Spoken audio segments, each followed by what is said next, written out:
বাংলা নববর্ষ উপলক্ষে রমনায় চলছে বাংলাদেশ জামায়াতে ইসলামীর সাংস্কৃতিক অনুষ্ঠান। আমরা সরাসরি চলে যেতে চাই সেখানে। আমাদের সহকর্মী এইচ এম ইমরান রয়েছেন এবং ইমরানের মাধ্যমে জানতে চাই বাংলাদেশ জামায়াতে ইসলামীর যে সাংস্কৃতিক আয়োজন সেখানে কি কি উপস্থাপন করা হচ্ছে জানাবেন।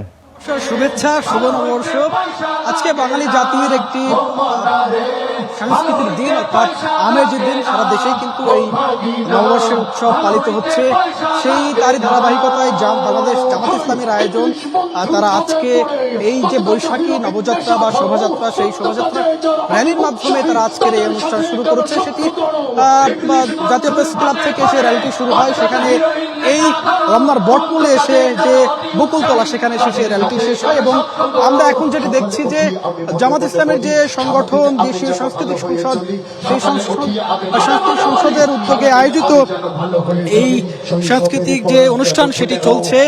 তারা আজকের যে মূলত স্লোগান দিয়েছে, নববর্ষের নবস্বপ্নে নব উদ্যমে জাগো, সেই স্লোগানকে সামনে রেখেই তাদের এই উৎসব চলছে। নববর্ষের উৎসবে পুরো দেশ যখন নিতেছে, তখন এখানেও আমরা জামাত ইসলামীর এটি দ্বিতীয়তম বলা চলে। গত বছর অর্থাৎ গণঅভ্যুত্থানের মাধ্যমে বিগত সরকারের পতনের পর গত বছরে তারা এরকম সাংস্কৃতিক অনুষ্ঠান পালন করেছিলেন এবং সেই ধারাবাহিকতায় এবার দ্বিতীয় নববর্ষ তাদের উদযাপন হচ্ছে এবং সেটি একেবারে ওপেন।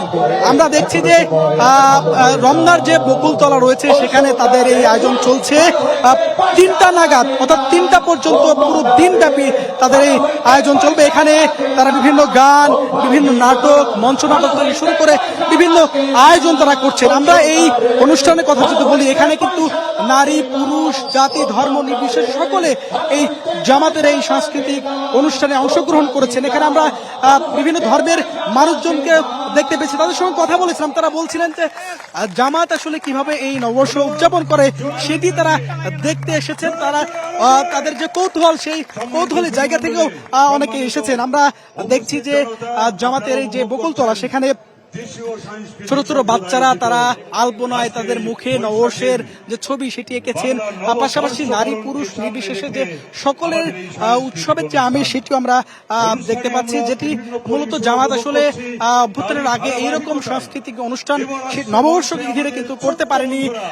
বিগত সরকার পতনের পর আমরা দেখছি যে তারা এই নববর্ষ খুব ভালোভাবে উদযাপন করছে। আজকে পুরো জামাতের যে আয়োজন সেটি জাতীয় প্রেস ক্লাব থেকে বৈশাখী যে শোভাযাত্রা সেটি তারা শুরু করেন, সেটাই পুরো যে রমনার যে বটমূল রয়েছে সেখানে এসে তারা এই উৎসবের আয়োজন করেছে এবং সেই উৎসব চলবে আজকে বিকেল 3টা পর্যন্ত। আমরা এখানে দেখছি যে ছোট ছোট বাচ্চা থেকে শুরু করে সব বয়সের মানুষ কিন্তু এখানে এসেছেন। তারা সাংস্কৃতিক এই অনুষ্ঠানে অংশগ্রহণ করছেন। গান আর নাটক থেকে শুরু করে বিভিন্ন অনুষ্ঠান আয়োজনের মধ্য দিয়ে তাদের এই জামাতের এই নববর্ষ উৎসব চলছে।